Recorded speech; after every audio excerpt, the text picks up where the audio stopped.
जिया Khan case में क्या आया सबसे बड़ा अपडेट? 14 साल बाद सूरज पंचोली बुरी तरह टूट गए। अगर आपको याद हो तो साल 2013 में बॉलीवुड की उभरती हुई एक्ट्रेस जिया की रहस्यमय मौत ने पूरे देश को हिला दिया था। 3 जून 2013 को जिया अपने मुंबई स्थित घर में मृत पाई गई थी। शुरुआती जांच में इसे आत्महत्या माना गया था, लेकिन मामला जल्द ही हाई प्रोफाइल बन गया क्योंकि बॉलीवुड से जुड़ गया था। उस वक्त जिया के एलिजेड बॉयफ्रेंड अभिनेता सूरज पंचोली का नाम इस केस में सामने आया था। उन पर आत्महत्या के लिए उकसाने का आरोप लगा था, जिसके बाद एक लंबी कानूनी लड़ाई शुरू हो गई थी। इस केस ने न सिर्फ पूरे बॉलीवुड बल्कि पूरे देश का ध्यान खींच लिया था और सालों तक इसकी सुनवाई चलती रही। अब कोर्ट से बरी होने के कई साल बाद सूरज पंचोली ने पहली बार खुलकर अपनी चुप्पी तोड़ी है, इस पर रिएक्ट किया है।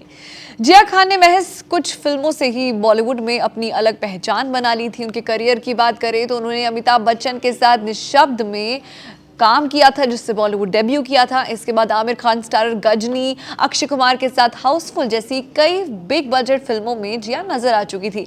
लेकिन बेहद कम उम्र में उनकी अचानक हुई मौत आज भी बॉलीवुड के सबसे चर्चित और रहस्यमय मामलों में गिनी जाती है। काफी मिस्टीरियस ये डेथ थी। जिया की मां ने उस समय सूरज पंचोली पर गंभीर आरोप लगाए थे, जिसके बाद उनके खिलाफ आत्महत्या के लिए उकसाने का केस दर्ज हो गया। काफी क्रिटिसिज्म हुआ, काफी बैकलैश हुए, काफी कोर्ट हियरिंग्स हुई। करीब 14 साल तक चली कानूनी लड़ाई के बाद स्पेशल सीबीआई कोर्ट ने सबूतों और गवाहों के आधार पर सूरज पंचोली को बरी कर दिया। कोर्ट ने कहा कि अभियोजन पक्ष आरोप साबित करने में सफल नहीं रहा।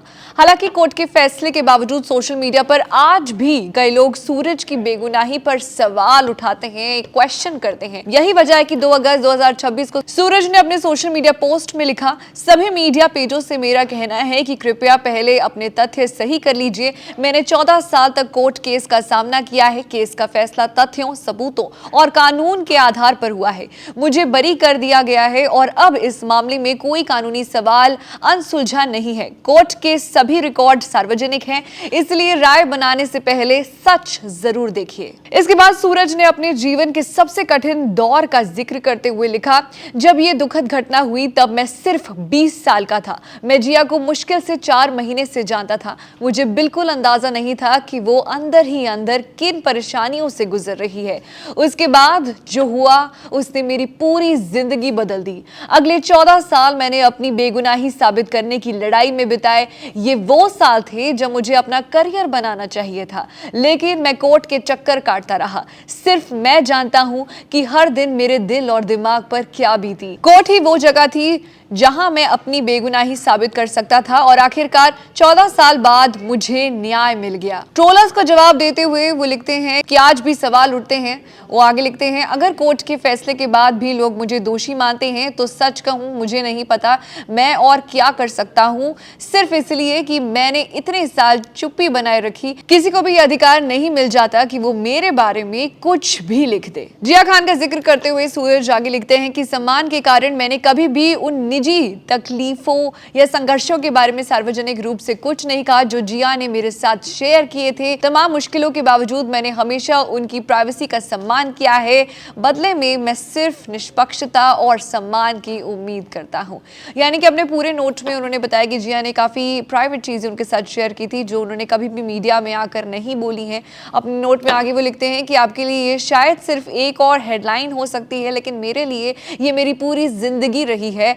हर लापरवाह हेडलाइन, हर गुमराह करने वाला वीडियो और हर झूठी कहानी उस दर्द को फिर से जगा देती है जिससे बाहर आने में मुझे सालों लग गए। अगर आप मेरी कहानी बताने जा रहे हैं तो कृपया पूरी कहानी बताइए। ये उन्होंने जो भी सोशल मीडिया के ट्रोलर्स हैं उनको सीधा जवाब दिया है। फिलहाल सूरज पंचोली का ये पोस्ट अब तेजी से वायरल हो रहा है। एक तरफ लोग उनको सपोर्ट कर रहे हैं, वहीं दूसरी तरफ कुछ लोग अब फिर से सवाल उठाने लग गए हैं। लेकिन कानूनी तौर पर इस मामले में स्पेशल सीबीआई कोर्ट ने उन्हें पहले ही बरी कर दिया था, क्लीन चिट मिल गई थी।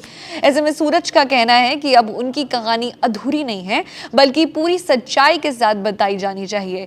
खैर, सूरज के इस वायरल पोस्ट, इस इमोशनल पोस्ट पर आपका क्या कहना है? क्योंकि ऐसा पहली बार हुआ है जब उन्होंने जिया खान के केस पे कुछ कहा है और इस बार कुछ वाकई बहुत बड़ा बता दिया है।